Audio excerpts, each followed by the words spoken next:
everyone, welcome to our morning edition of Arirang News. We begin with these stories making the headlines at this hour.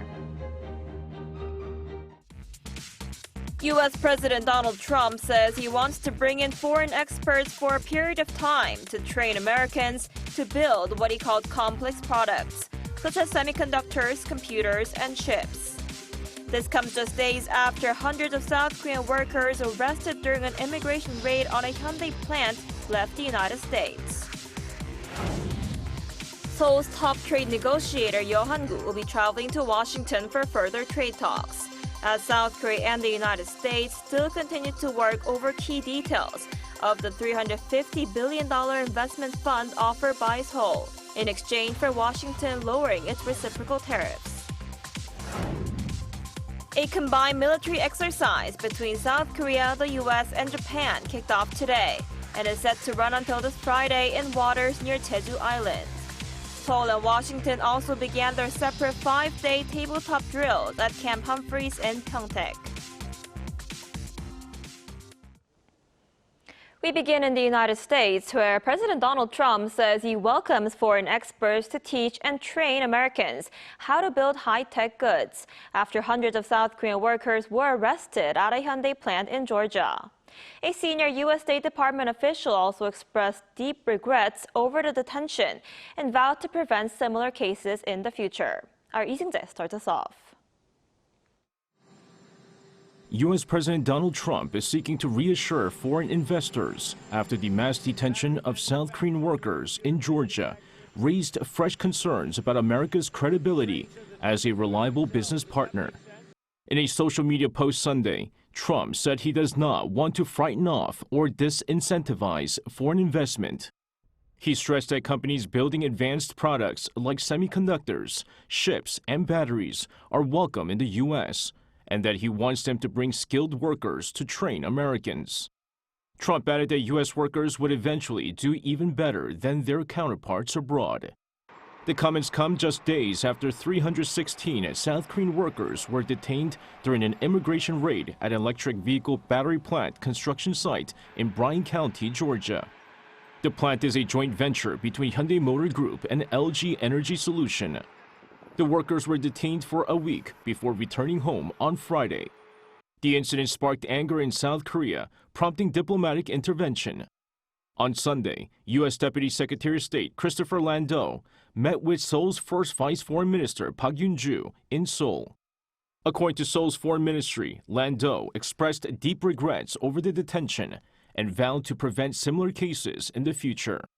He conveyed that President Trump is personally following the issue and promised that the detained workers will not face disadvantages if they seek to re-enter the U.S.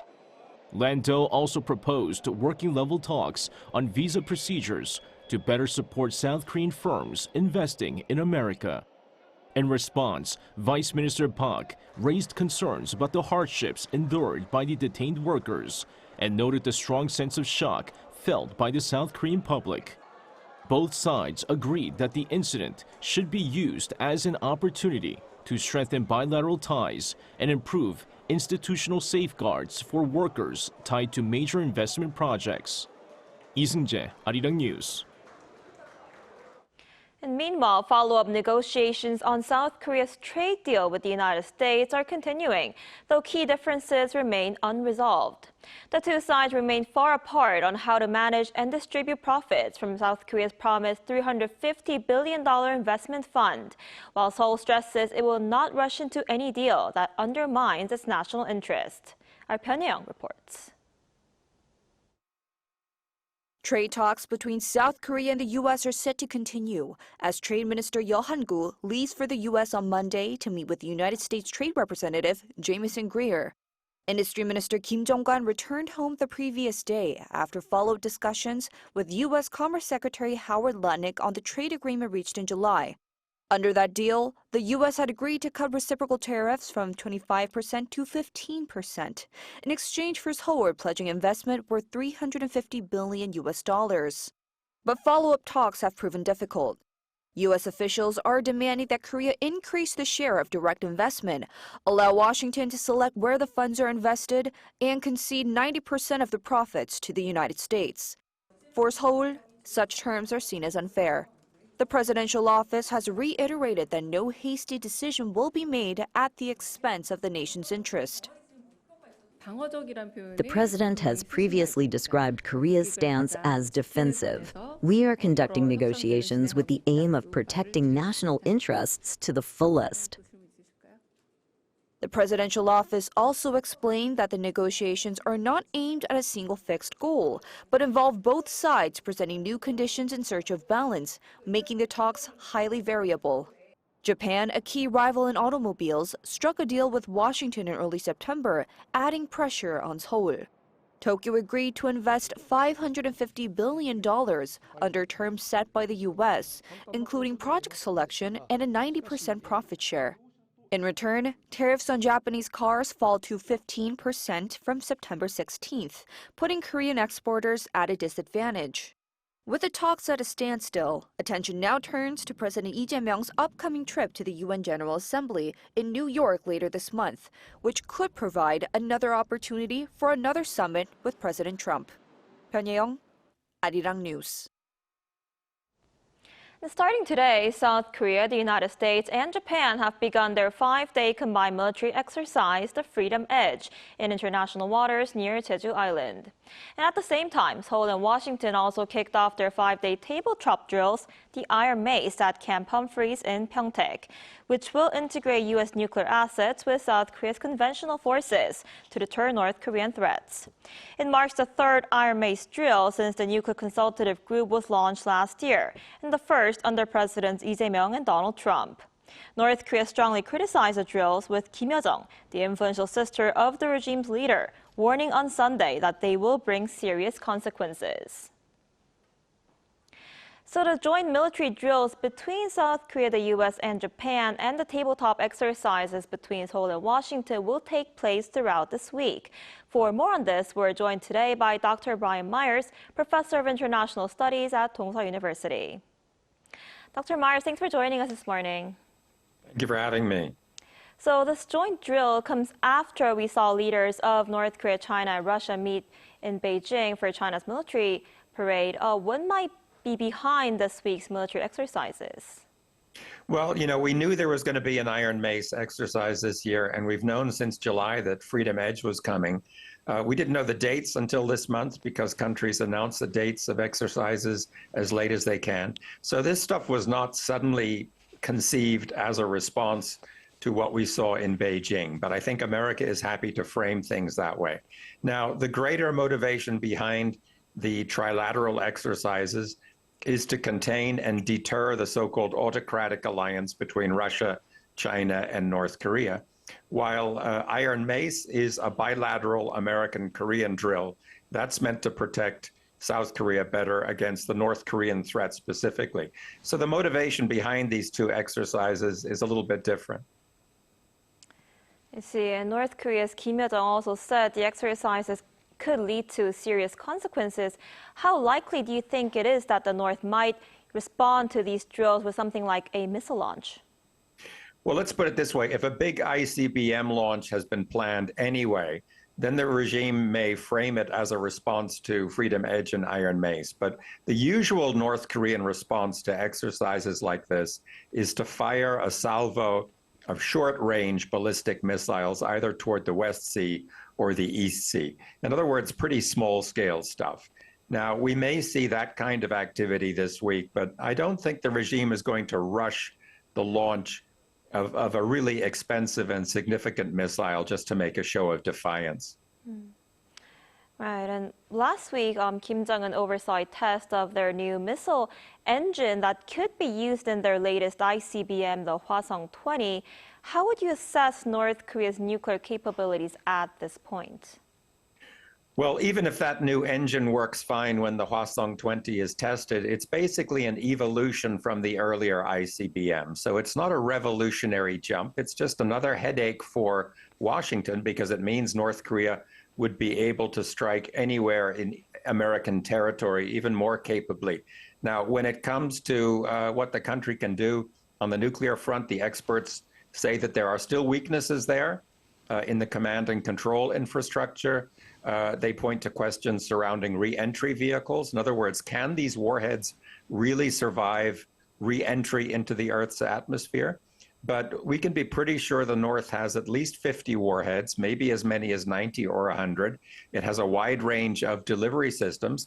So while North Korea is not in Russia's league by any means, it's a serious nuclear power, whether we like it or not. Right. And U.S. Deputy Secretary of State Christopher Landau was here in Seoul over the weekend. How do you see the timing of his visit, and what do you think it could mean? Well, I think the main goal of this visit was to assuage South Koreans' anger over the ICE raid in Georgia, which you just talked about here on Arirang. And I think the Americans also want to calm the South Koreans down about what people here consider to be unreasonable American demands in regard to trade. Now, Landau expressed regret over what happened in Georgia. I don't think the MAGA base in America is going to like that expression of regret. But in Korean political culture, I think that apologies often result in demands for more apologies. They often have the opposite effect to the one intended. But in any case, this alliance between America and South Korea is in worse shape than at any time I can remember in the past 20 years. I mean, even conservatives here are angry and complaining about how America has been treating this country. So while these military exercises may go off without a hitch, I think it's going to take more than a deputy Secretary of State to patch things up. I see. I guess we'll have to see if the bilateral relations do improve in the near future. All right, Professor Meyer, thank you so much for your insight. As always, we appreciate it. Always a pleasure. The South Korean government has decided to maintain the current threshold for capital gains tax on stock holdings. At a meeting with the ruling Democratic Party on Monday, Finance Minister Koo Yoon-chul said the threshold will remain at 5 billion won, or around $3.6 million, citing the public's call to revitalize the capital market. In July, the government proposed lowering the threshold to 1 billion won, or just under $720,000, a move that sparked strong backlash from retail investors.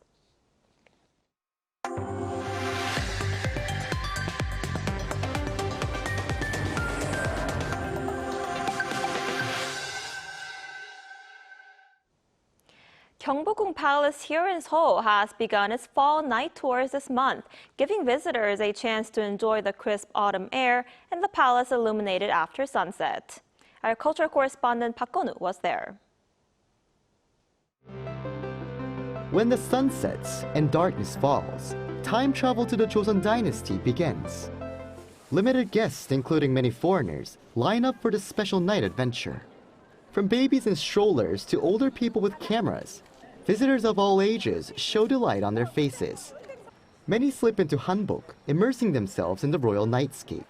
The first time for me in this dress, beautiful, absolutely amazing because of these lights and you know, the atmosphere. This great to come here during the day, but of course this night is absolutely special.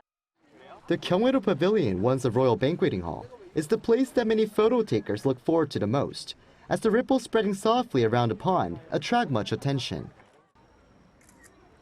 Visitors are flocking to Gyeongwon Pavilion, the highlight of this night tour, all trying to capture the pavilion's reflection in the pond. Only 3,000 visitors are admitted each night, with 300 extra tickets for foreigners. And if you're in hanbok, you can enjoy all of this for free, a true highlight of the night. It truly served as a perfect photo spot, keeping visitors strolling around it until closing hours. Another spotlight was a performance by the Korean Traditional Music Orchestra of the Blind, an ensemble whose history even traces back to King Sejong. Their emotional lyrics and lively rhythms deeply moved the audience. I'm so proud to show my family traditional Korean music. The weather's also just perfect to enjoy it. I know a little bit of the language, but not totally what they're talking about. But watching, I almost started to get some teary-eyed. Even though they're blind, I'm sure they have like other superpowers, just like singing. With more foreigners visiting during the night, officials say the surge is clear. Interest is surging, fueled by K-pop and recently K-pop Demon Hunters. More foreigners, especially the younger generation, wish to experience traditional Korean architecture themselves. Around one-third of visitors are from overseas, from even Europe and Africa. She said that thanks to those visitors, last year 6.4 million people visited the palace, and already this year, over 4.2 million have come. Expectations are for the figure to reach at least 7 million this year, the most ever. And you'll be able to add to that as the special night tour under the glowing moonlight continues until September 28th. Park Gon-woo, Arirang News. Shifting gears, if you're thinking about redecorating for the new season, there's a fair here in Seoul you won't want to miss. Our Park Hyo-bin takes us inside the Magok Living Design Fair. A fresh burst of creativity is filling the capital this week, drawing crowds eager to discover how design shapes modern living. South Korea's largest living and lifestyle show, the Magok Living Design Fair, has kicked off at the COEX Magok in Western Seoul. On an autumn day, visitors flock to explore furniture, decor, and smart home ideas, right in time for the moving and wedding seasons. I found this event very nice, actually. My partner brought me here because she's working in design, and yeah, I find everything amazing, actually. I never thought it was going to be that big. It's very nice. This year's theme, The Absent House, A Certain House, asks what kind of home we truly need. Some 140 brands are presenting fresh concepts across 8 theme zones, where function meets unique material and technology meets emotion. There are modular tables that can be assembled in different ways, along with furnitures that you could paint in your own colors, reflecting South Korea's growing one-person living trend. Sustainable pieces also stood out, from eco-friendly interiors to artful designs crafted with recycled plastic. The bottle caps are first collected by NGOs and other non-profit groups, then sorted by senior citizens. We crush and reuse them, so about 2,000 caps go directly into each piece of furniture. This process greatly reduces carbon emissions, and the items can be recycled multiple times. A key highlight is that online furniture and decor are gathered in one place, inviting visitors to experience them firsthand. Moreover, a special gallery, the 6th Hue, allows visitors to wander through 6 colorful rooms, reimagining space through the language of color. Workshops with emerging artists have turned the venue into more than a showroom, a place where guests can create decor items and share the joy of making. The fair runs until this Sunday, showcasing the latest design trends that shape our lives. Park Hyo-bin, Arirang News.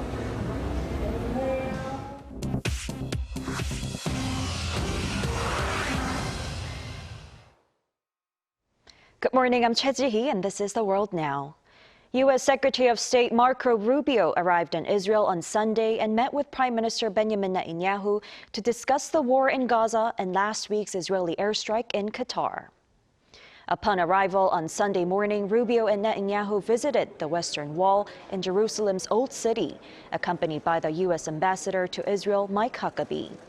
The two said through a joint prayer ceremony that their alliance remains as strong and durable as the stones of the Western Wall. Though Rubio criticized the recent Israeli strike in Qatar, saying the United States was not happy, he emphasized that it will not change the nature of the U.S.-Israel relationship. Plans for Gaza and securing the return of hostages are to be discussed. Rubio will then join President Trump on his planned visit to Britain next week. Romania has condemned a Russian drone incursion described as the second violation of NATO airspace within a week. The Romanian Defense Ministry confirmed on Saturday that its air defenses had tracked a Russian-made drone for almost an hour as it entered its airspace in the southeastern county of Tulcha. Detected near the Ukrainian border, the drone flew low and stayed in Romanian airspace for about 50 minutes before exiting near the village of Kiliaveke, dropping off radar about 20 kilometers southwest of that point. Romania scrambled fighter jets and enlisted the support of Eurofighter jets from its NATO allies. However, the drone was not shot down as it was not considered an immediate threat. The incident comes days after Poland shot down Russian drones that had violated its airspace, prompting NATO allies to pledge to strengthen the defenses. Iran's Supreme National Security Council on Sunday approved the agreement between Iran and the International Atomic Energy Agency to resume inspections of nuclear facilities. The council reviewed and approved the agreement recently concluded between Iran's foreign minister and the IAEA Director General in Cairo, Egypt on September 9th. Following attacks on its nuclear facilities by Israel and the United States in June, Iran had restricted IAEA inspectors from visiting these sites. However, under the new deal, Iran is required to report on nuclear material at the affected sites and permit IAEA access to all nuclear installations. Iran said the agreement can be terminated if any hostile action occurs against Iran or its nuclear facilities. In the UK, former world boxing champion Ricky "the Hitman" Hatton has died at the age of 46. His body was discovered early on Sunday morning at his home in Greater Manchester. Police said his death is not being treated as suspicious. Hatton's boxing career spanned from 1997 to 2012, winning titles in both the light welterweight and welterweight divisions. He earned 45 wins in 48 professional fights. Following his retirement, Hatton struggled with mental health, alcoholism, and addiction. After his death, tributes poured in, with the World Boxing Association saying he was a true champion and a legend of the sport.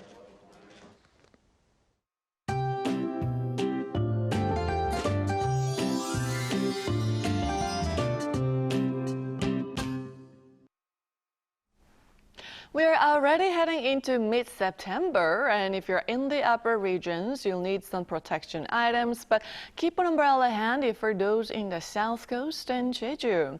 Regions of the Jeollado provinces and Jeju Island could see up to 60 millimeters of rainfall.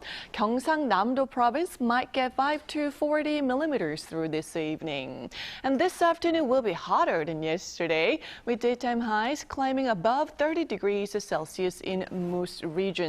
And following Jeju Island, heat wave advisories are now in place for Busan and some of the other southern regions.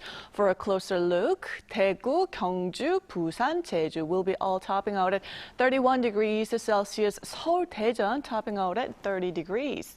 Now, those traveling up north or to the south need to be aware of the weather and have a dual-purpose umbrella ready for heavy sun and rain today. Most of the country is forecast to see passing rain tomorrow, but nationwide rain is in the forecast for Wednesday.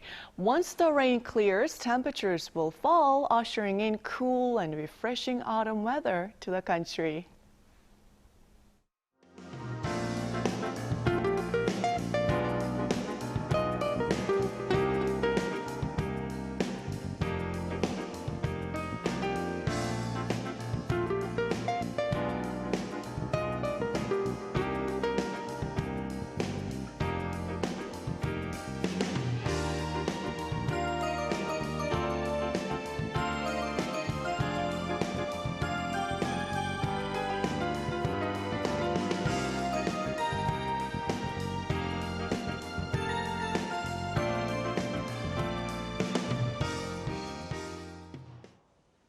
Now that's all we have for this morning. Arirang News will be back at 5 p.m. Korea time. Thanks for watching.